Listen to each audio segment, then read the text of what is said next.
Let's do some Z transform and inverse Z transform examples. ये कुछ examples हैं जिसके 3 पार्ट्स हैं। 4.6 एग्जांपल है जिसकी 3 पार्ट्स हैं। सबसे पहले इसमें आपने क्या करना है कि find Z transform x of Z and sketch the pole zero plot with the region of convergence for each of the following sequence. यानी इन सीक्वेंसेस की आपने Z ट्रांसफॉर्म फाइंड करनी है और साथ पोल ज़ीरो प्लॉट भी करना है और रीजन ऑफ कन्वर्जेंस भी फाइंड करना है। तो इस तरह के जब सीक्वेंसेस आएंगे तो सबसे पहले आपने नोट करना है कि ये राइट साइडेड सीक्वेंस है या लेफ़्ट साइडेड सीक्वेंस है।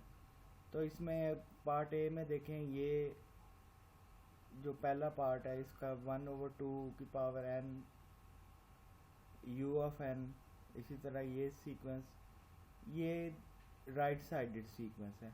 ठीक है, तो इसका जो रीजन ऑफ कन्वर्जेंस है वो यूनिट सर्कल से या यूनिट सर्कल के अंदर भी अगर होगा तो वो उससे बाहर होगा, जैसे हमने पहले एग्जांपल 4.1 देखी थी या 4.2 देखी थी। तो इसी तरह अगर ये पार्ट बी में देखें तो ये राइट साइडेड सीक्वेंस है और ये लेफ्ट साइडेड सीक्वेंस है। तो ये दोनों जब मिलके बनेंगे, आपस में कंबाइन होंगे, तो ये it is both left sided and right sided sequence.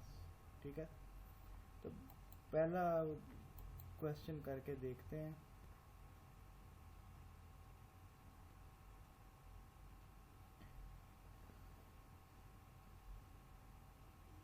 ये जो है इस सीक्वेंस की जी ट्रांसफॉर्म जो है वो आपको पता है, वो हमने बहुत दफ़ा की हुई है। ये है actually a raise to the power n u of n। तो a raise to the power n u of n, इसकी जी ट्रांसफॉर्म जो है वो z over z minus a होती है, जिसमें a जो है वो 1/2 है। ठीक है, ये आप टेबल 4.1 से भी कंफर्म कर सकते हैं। और चूंकि ये राइट साइडेड सीक्वेंस है इसलिए जो इसका रीजन ऑफ कन्वर्जेंस है वो z ग्रेटर दैन a होगा।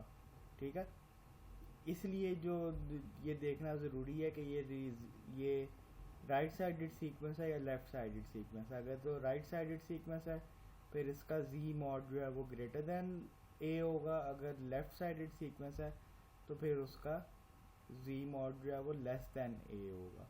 ठीक है, ये हम पहले कर चुके हैं। जो दूसरा इसका पार्ट है वो basically 1/3 into power of the power n u of n है। इसमें a जो है सिर्फ a का डिफरेंस है, इसमें a 1/2 था, इसमें a 1/3 है।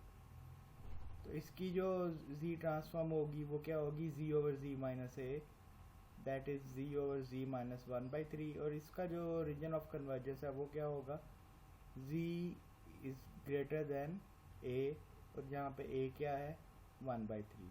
ठीक है, तो दोनों सीक्वेंसेस की जी ट्रांसफॉर्म को हम ऐड कर लें क्योंकि ये ओवरलैप करते हैं। ये आप इक्वेशंस भी देख सकते हैं, ये इक्वेशंस यूज़ की हैं हमने। ये बेसिकली लीनियरिटी हमने प्रॉपर्टी यूज़ की है, क्योंकि दोनों सीक्वेंसेस अगर ऐड हो रहे हों तो उनकी जी ट्रांसफॉर्म्स भी ऐड हो जाएंगी। ठीक है, तो इसमें अगर जी ट्रांसफॉर्म्स इनको ऐड करें और इनका आगे एलसीएम लें और आगे आपको मैथ करना आता ही है, बहुत सिंपल मैथ है, तो ये इसका फाइनल रिजल्ट आएगा। This is the final result, ये फाइनल रिजल्ट है। अब देखना ये है कि इसमें रीजन ऑफ कन्वर्जेंस जो है वो कैसे फाइंड करना है। अब एक का रीजन ऑफ कन्वर्जेंस जो है वो 1/2 से ग्रेटर है, एक का रीजन ऑफ कन्वर्जेंस 1/3 से ग्रेटर है। तो इसमें जो रूल है वो ये होता है कि इसका हमने इंटरसेक्शन ले लेना है। इसका इंटरसेक्शन क्या होगा, ये 0.5 है और ये कितना है, ये 0.333 समथिंग है। तो इसका इंटरसेक्शन क्या होगा 0.5। तो इसका मतलब ये है कि इसका जो रीजन ऑफ कन्वर्जेंस है वो z ग्रेटर दैन 1/2 होगा। ठीक है। है, ये यहीं पे यहाँ पे ये लिखा हुआ है, ये आप पढ़ सकते हैं। Which is sketch in figure 4.5a। 4.5a ये फिगर है 4.5a। इसमें देखें पोल और ज़ीरोज़ जो है वो, पोल को हम क्रॉस से रिप्रेजेंट करते हैं। पोल ऐसी वैल्यू ऑफ z होती है जिसके लिए z ट्रांसफॉर्म इन्फिनिटी पे चली जाती है, उसको हम क्रॉस से रिप्रेजेंट करते हैं। ये आपने लैपलास ट्रांसफॉर्म में पढ़ा होगा। और ज़ीरो ऐसी वैल्यू होती है z की जिसके लिए z ट्रांसफॉर्म ज़ीरो हो जाती है। तो ज़ीरो को हम o से रिप्रेजेंट करते हैं, सर्कल से रिप्रेजेंट करते हैं।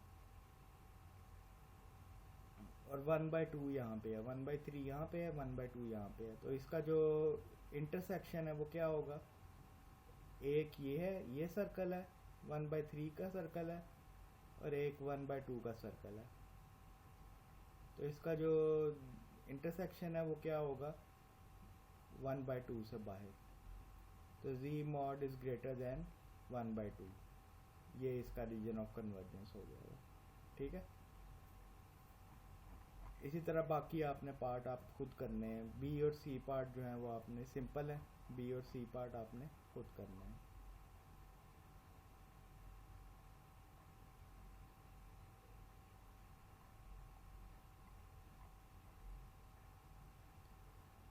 वेरिफिकेशन हम नहीं करेंगे, वेरिफिकेशन जो है वो इंक्लूडेड नहीं है।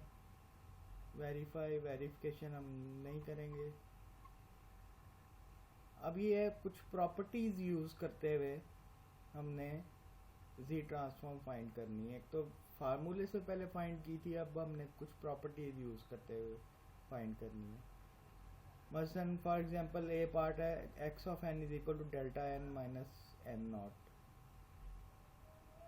अब इक्वेशन 4.15 आप पीछे से देख लें, उसमें डेल्टा n की जो z ट्रांसफॉर्म है वो 1 होती है, और रीजन ऑफ कन्वर्जेंस जो है वो ऑल ऑफ z होता है, ऑल ऑफ z प्लेन।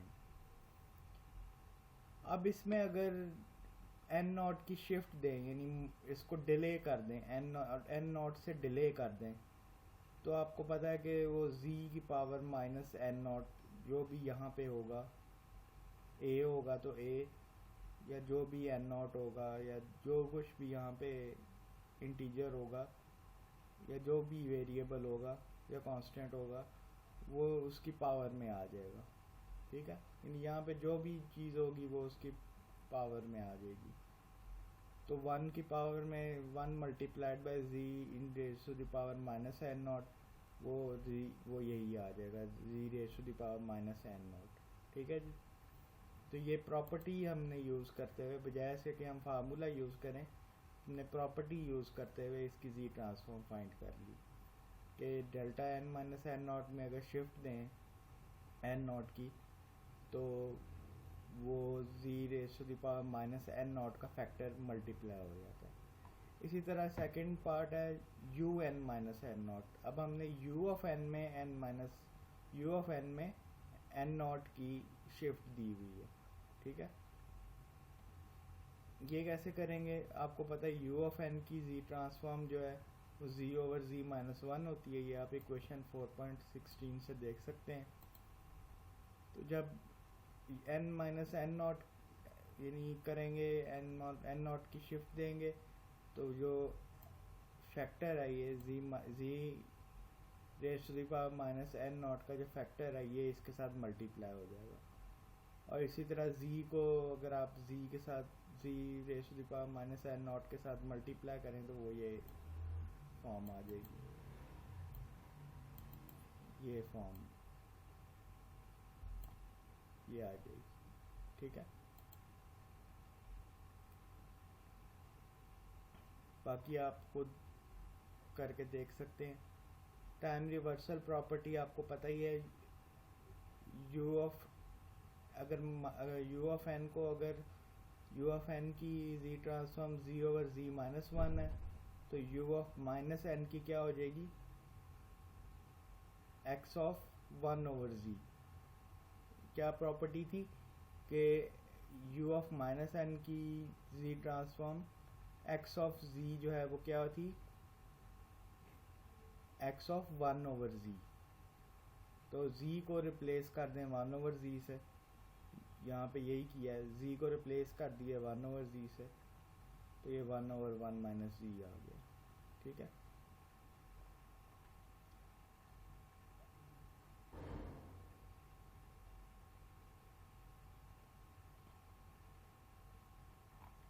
इसी तरह ये क्वेश्चन भी काफ़ी इजी है, सिंपल है। इसमें हमने इसकी इजी ट्रांसफॉर्म हमें पता है, A N u of N, तो हम इसकी ट्रांसफॉर्म निकाल सकते हैं। इसमें हमने क्या किया है, इसमें भी हमने यही किया है कि टाइम रिवर्सल प्रॉपर्टी यूज़ की है। तो क्या करेंगे कि z को रिप्लेस कर देंगे 1/z से, तो ये आ जाएगा। वेरिफिकेशन नहीं है, ये क्वेश्चन इम्पॉर्टेंट है, 4.12 क्वेश्चन इज़ इम्पॉर्टेंट। इसमें हम डिफरेंशिएशन प्रॉपर्टी लगाएंगे। आपको अगर पता हो तो, याद हो तो, हमने टेबल में देखा था कि a of n u of n इसकी प्रॉपर्टी जो इसकी जो z ट्रांसफॉर्म है वो z/z माइनस a होती है। ठीक है, अब यूजिंग द मल्टीप्लिकेशन प्रॉपर्टी अगर n को मल्टीप्लाई कर दें a of n u of n के साथ, तो वो क्या होता था कि माइनस z शुरू में आ जाता था, स्टार्ट में आ जाता था, और z/z माइनस a का डेरिवेटिव आ जाता था। तो ये प्रॉपर्टी यूज़ करें, n से अगर मल्टीप्लाई करें तो माइनस z शुरू में आ जाएगा, और z/z माइनस a का डेरिवेटिव लेना पड़ेगा। तो इसका डेरिवेटिव जो है वो आपको लेना आता ही है। z माइनस a जो है वो स्टार्ट में आ जाएगा, वो मल्टीप्लाई हो जाएगा इसके साथ, और इसका जो इसके साथ जो पावर आ रही है वो a है, a शुरू में आ जाएगा, az/z माइनस a, और माइनस साइन जो है माइनस माइनस प्लस हो जाएंगे। इसका आप डेरिवेटिव लेके देख सकते हैं। अब नेक्स्ट पार्ट जो है वो भी सिंपल है, उसमें आपने फाइंड ये करना है कि n minus 1 u of n, इसकी आपने z ट्रांसफॉर्म फाइंड करनी है। तो इसकी आप z ट्रांसफॉर्म कैसे फाइंड कर सकते हैं, अगर आप नोट करें कि इसको अगर हम डिफ्रेंशिएट कर दें, यानी इसको अगर हम डिफ्रेंशिएट कर दें विद रिस्पेक्ट टू a, तो वो क्या आ जाएगा, n स्टार्ट में आ जाएगा, a n माइनस 1, ये इसकी n स्टार्ट में वैसे ही आ जाएगा, और a जो है वो उसकी पावर में एक 1 लेस हो जाएगा, यानी n माइनस 1 हो जाएगा। ठीक है,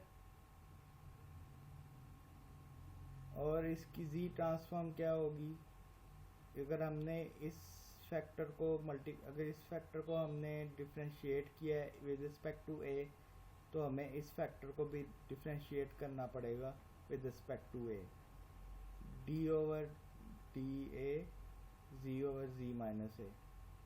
तो ये z माइनस a जो है वो स्टार्ट में आ जाएगा, उसके साथ मल्टीप्लाई हो जाएगा,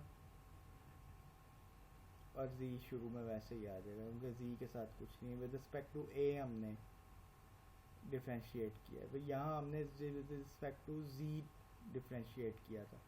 विद रिस्पेक्ट टू z अगर डिफरेंशिएट करेंगे तो वो शुरू में आ जाएगा, a जो कांस्टेंट पार्ट जो है वो शुरू में आ जाएगा, लेकिन यहाँ हमने with respect to a differentiate किया, तो a जो है चूँकि वो कांस्टेंट है, कांस्टेंट का डेरिवेटिव 0 होता है, तो यहाँ पे कुछ भी नहीं आएगा। ठीक है, z/z माइनस a स्क्वायर आ जाएगा। ये आप इसका डेरिवेटिव लेके देख लीजिएगा।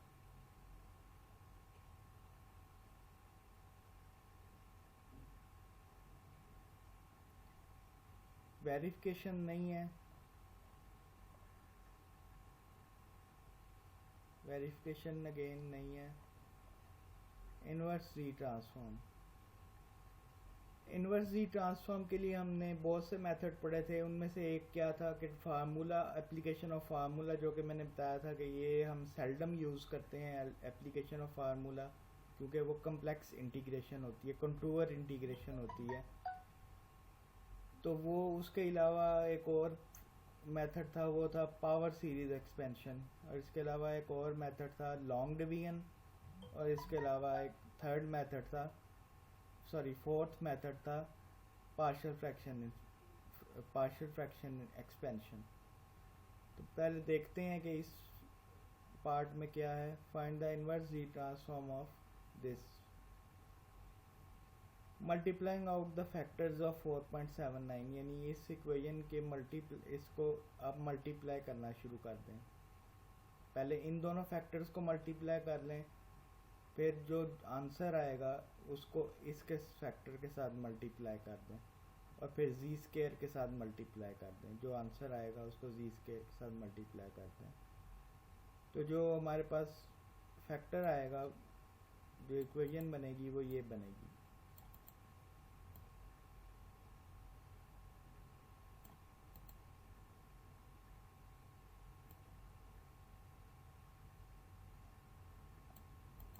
ठीक है, ये बहरहाल ये इक्वेशन बनेगी।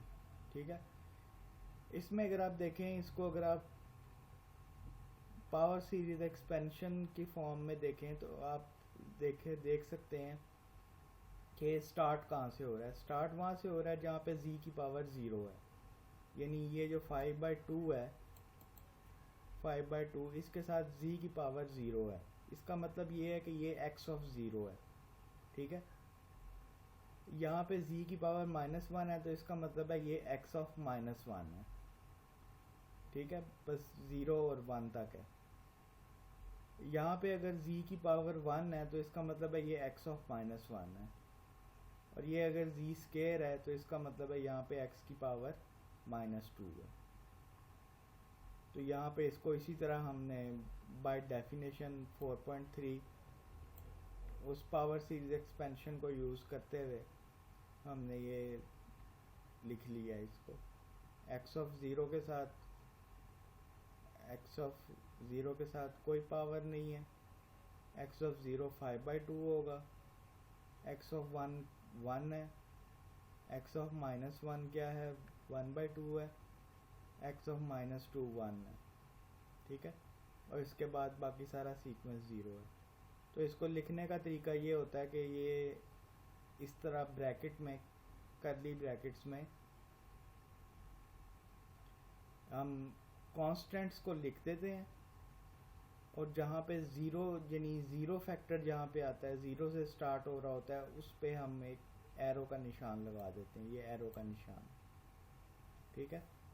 एरो के निशान से हमें पता चल जाता है कि यहाँ पे z की पावर 0 है, यहाँ पे z की पावर 0 है। ठीक है, यहाँ पे z की पावर 0 है, तो -5/2 पे z की पावर 0 है, और बाकी जो है वो ये सीक्वेंस इस तरह जा रहा है। ठीक है,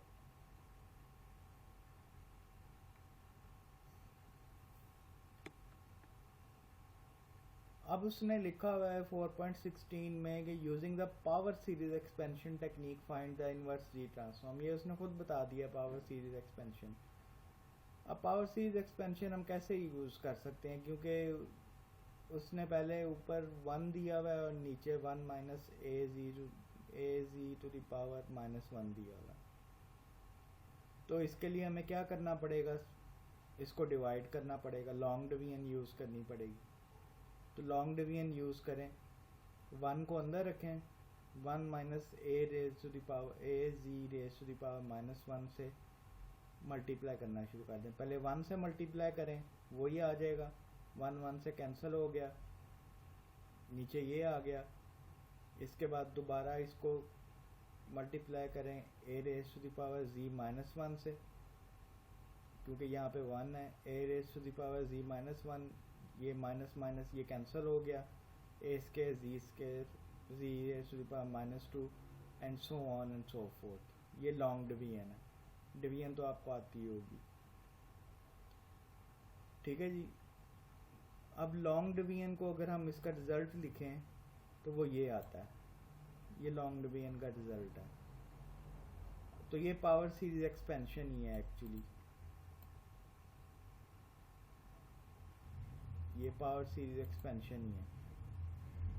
इसमें 1 plus A Z to the power -1 plus A square Z to the power -2 up to go up to infinity. इसमें एक्स ऑफ जी क्या है,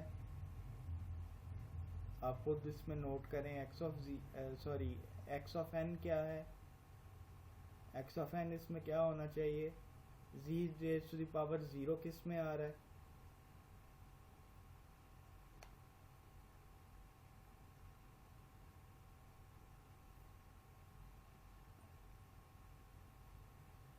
एक्स ऑफ 0 क्या है, एक्स ऑफ 0 जो है वो 1 है।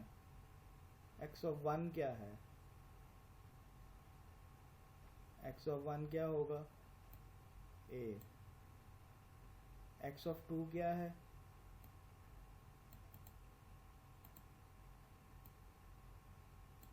एक्स ऑफ 2 जो है वो ए स्केयर है एक्स ऑफ 2।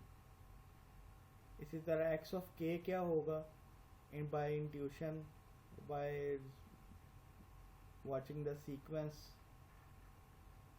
हम ये कह सकते हैं कि एक्स ऑफ के जो है वो ए रेस टू द पावर के हो जाएगा।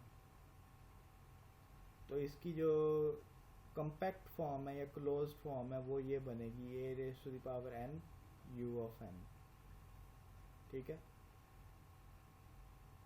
And x of n is equal to 0 for n is less than 0, ठीक है।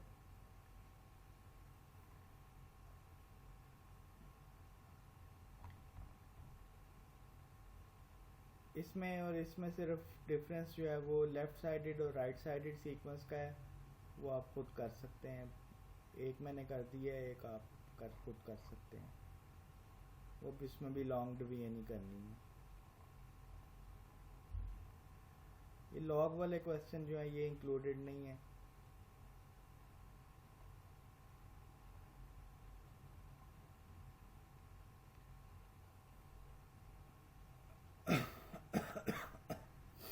Sorry, using the power series expansion technique find the inverse Z transform.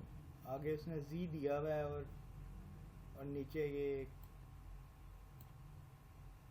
Equation दी हुई है और जी लेस देन 1/2 है।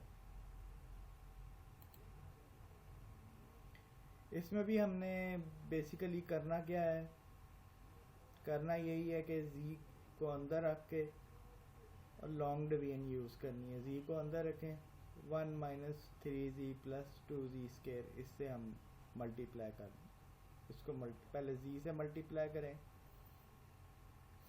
सिर्फ डिफरेंस ये है कि जब आपने ये राइट साइडेड सीक्वेंस है या लेफ्ट साइडेड सीक्वेंस है, ये चूँकि जी मॉड जो है वो लेस देन 1/2 है, तो इसलिए ये लेफ्ट साइडेड सीक्वेंस है। ये जी मॉड ग्रेटर देन 1 है, तो ये राइट साइडेड सीक्वेंस है। तो लेफ्ट साइडेड सीक्वेंस में और राइट साइडेड सीक्वेंस में डिफरेंस ये होता है कि उसमें हम पावर जो है वो रिवर्स कर लेते हैं। यानी लेफ्ट साइडेड सीक्वेंस में हम 1 पहले लेंगे, इसके बाद जी की पावर इसके बाद जी की पावर 1 लेंगे, फिर जी की पावर 2 लेंगे। इस ये लेफ्ट साइडेड सीक्वेंस में होगा। जबकि राइट साइडेड सीक्वेंस में क्या होगा कि पहले जी की पावर सबसे ज़्यादा पावर जो है वो सबसे पहले लेंगे, इसके बाद जी की पावर लेस है वो लेंगे, इसके बाद जो जी की पावर 0 है वो लेंगे। ये लेफ्ट साइडेड सीक्वेंस के लिए, वो राइट साइडेड सीक्वेंस के लिए। तो लेफ्ट साइडेड सीक्वेंस में क्या होगा, इसमें आप लॉन्ग डिवीजन करते जाएं, आपके पास ये आंसर आ जाएगा, ये आंसर आ जाएगा, ठीक है। तो ये बहुत सिंपल है, इसमें देख लें जी की पावर 0 किस में आ रहा है, जी की पावर 0 किसी में भी नहीं आ रहा। इसका मतलब ये है कि यहाँ पे z की पावर 0 कांस्टेंट टर्म जो है उसके साथ फैक्टर क्या लगा हुआ है, वो 0 फैक्टर लगा हुआ है, तभी z की पावर 0 जो है वो किसी में आ ही नहीं रहा, वो स्टार्ट ही z की पावर 1 से हो रहा है। ठीक है, तो यहाँ पे हम क्या ये फैक्टर किस में लिखेंगे, 0 में, क्योंकि यहाँ पे जो फैक्टर है जिसमें z की पावर 0 है वो 0 है, इसलिए यहाँ पे फैक्टर जो है वो उसको 0 लिखेंगे। इसके बाद 1, इसके बाद 3, इसके बाद 7 और इसके बाद 15। ये आपका कौन सा सीक्वेंस हो जाएगा, राइट साइडेड सीक्वेंस है या लेफ्ट साइडेड सीक्वेंस है, ये आपका लेफ्ट साइडेड सीक्वेंस है। वो हमें पहले ही पता चल गया था जब उसने यहाँ पे रीजन ऑफ कन्वर्जेंस दिया था, हमें पहले ही पता चल गया था कि लेफ्ट साइडेड सीक्वेंस होगा। राइट साइडेड सीक्वेंस के लिए आपने खुद करना है, वो पहले भी हो चुका है।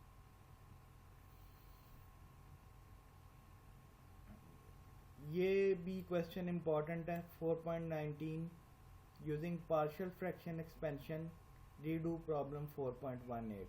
यानी ये जो प्रॉब्लम है, अब इसको आपने पार्शियल फ्रैक्शन एक्सपेंशन के तरीके से करना है। सबसे पहले इसके फैक्टर बना लें। फैक्टर कैसे बनाएं, 2 बाहर ले लें, 2 कॉमन ले लें,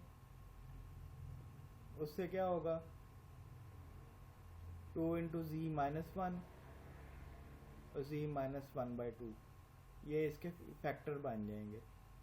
ये फैक्टर आप कैलकुलेटर से भी बना सकते हैं, और वैसे भी आपको अगर ये मल्टीप्लाई करें तो यही चीज़ आ जाएगी, ये इसके फैक्टर बन जाएंगे। ठीक है, आपको पता चल गया है कि ये लेफ्ट साइडेड सीक्वेंस है। ठीक है, अब एक तो इसके फैक्टर बन गए हैं, अब आपने क्या करना है कि जो ऊपर z है उसको सबसे पहले आपने इसको नीचे ले आना है, इसको यहाँ पे सेव कर लेना है z को। ये बहुत इम्पॉर्टेंट स्टेप है, ये बहुत इम्पॉर्टेंट स्टेप है कि z को आपने सेव कर लेना है।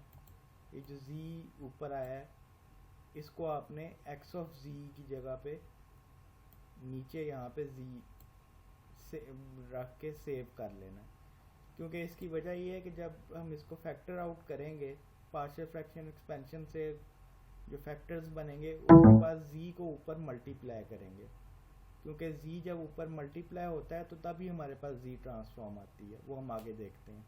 ठीक है, z को आपने सेव कर लेना है 12। ठीक है, अब इसी तरह जब ये फैक्टर्स बन गए तो इसको पार्शियल फ्रैक्शन एक्सपेंशन आपने पढ़ी होगी, पार्शियल फ्रैक्शन एक्सपेंशन से इसको सॉल्व कर लें। ये c1 over z minus 1, c1 over z minus 1/2। ठीक है,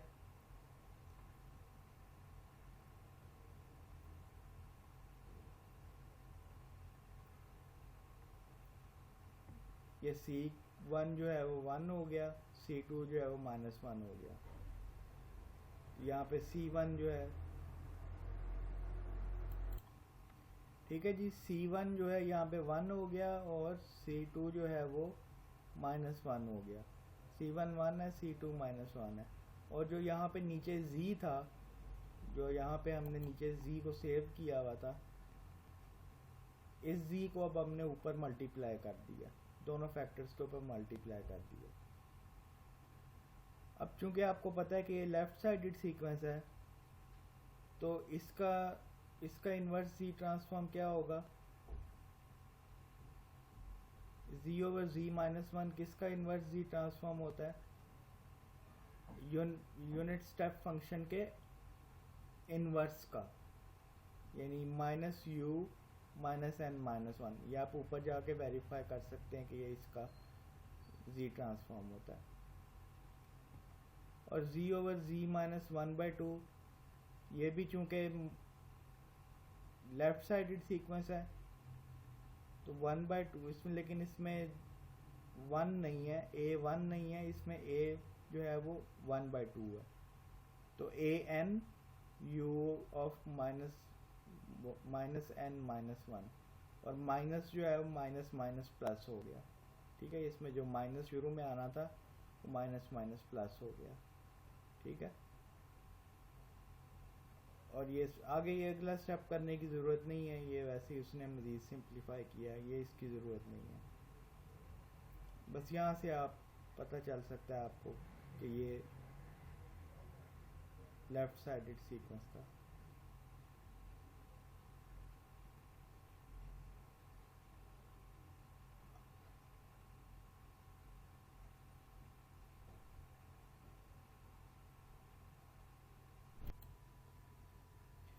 ठीक है जी, यहाँ तक क्लियर हो गया। अब आपने ये जो एक्स ऑफ एन है इसको आप इस तरह भी छोड़ सकते हैं, आगे लिखने की ज़रूरत नहीं है, लेकिन अगर आपने ये भी फाइंड करना है तो ये इसके लिए आपको एन की वैल्यूज़ रखनी पड़ेंगी। इससे तो आपको पता चल गया कि ये लेफ़्ट साइडेड सीक्वेंस है, तो राइट साइडेड पे रखने की ज़रूरत नहीं है, यानी एन 1 2 3 4 5 6 रखने की ज़रूरत नहीं है। आपने रखनी है एन की वैल्यू -1 0 -1 -2 -3 -4। तो इस इक्वेशन में रख लें या इस इक्वेशन में रख लें, एक ही बात है। तो n की पावर पहले 0 रखें तो क्या हो जाएगा 0, ये भी 0 हो जाएगा। ये तो आपको पता ही है कि ये सिर्फ लेफ़्ट साइडेड सीक्वेंस को शो करता है, तो 0 हो जाएगा, वैल्यू 0 आ जाएगी। या इस इक्वेशन में देख लें, इस इक्वेशन में भी अगर आप n की पावर 0 रखेंगे तो ये 1 - 1 0 हो जाएगा। इसी तरह n की पावर -1 रखें, n की पावर -2 रखें, -3 रखें, -4 रखें, तो ये सीक्वेंस आ जाएगा आपके पास। यहाँ तक रख देना भी काफ़ी है, और आगे भी अगर मज़ीद करना हो तो वो भी कर सकते हैं। ठीक है, सेकंड पार्ट आपने बी पार्ट आपने पार्शियल फ्रैक्शन खुद करनी है, और वो भी सिंपल है। इसी तरह आपने वो सिर्फ डिफरेंस ये है कि वो राइट साइडेड सीक्वेंस आ जाएगा, क्योंकि आपके पास जो रीजन ऑफ कन्वर्जेंस है वो है z⁻⁴ greater than z mod greater than 1। ठीक है, ये इवन इजियर क्वेश्चन है इसमें, क्योंकि आपको पहले ही फैक्टराइजेशन दी हुई है। ठीक है, सिर्फ आपने पार्शियल फ्रैक्शन फाइंड करनी है। पार्शियल फ्रैक्शन आप फाइंड करके ये जो रिज़ल्ट आएगा इससे आप जो है वो आप z =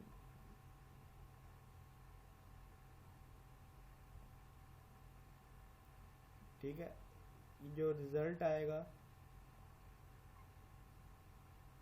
ये रिज़ल्ट आएगा, इससे आप यहाँ से आप फाइंड कर सकते हैं कि ये किस तरह का सीक्वेंस है। 0 और z-1 क्या होगा, u ऑफ n। 0 और z-2 क्या होगा, a of n। 2 a of n u of n। a क्या है 2 की पावर n, और ये इसमें चूंकि ये डेरिवेटिव आ रहा है तो डेरिवेटिव जो है वो n जो है वो मल्टीप्लाई हो जाएगा, n⁻n-1। ये आप टेबल 4.1 से भी वेरीफाई कर सकते हैं। ठीक है, और ये राइट साइडेड सीक्वेंस है क्योंकि z mod ग्रेटर दैन 2 है। ठीक है, ये आपने खुद करना है, इनवर्स जी ट्रांसफॉर्म 4.21 क्वेश्चन आपने खुद करना है, गिवन है, आपने खुद सिर्फ फाइंड करना है। ये भी आपने खुद करना है, ये क्वेश्चन भी इंक्लूडेड है, सिर्फ पार्शियल फ्रैक्शन फाइंड करनी है। बस यहाँ तक आपने 4.24 तक क्वेश्चन करना है। ठीक है जी, 4.24 तक आपने क्वेश्चन एग्जाम्पल सॉल्व करनी है। जो हमने बीच में स्किप की हैं वो नहीं करनी, लेकिन 4.24 तक आपने एग्जाम्पल सॉल्व करनी है। ठीक है।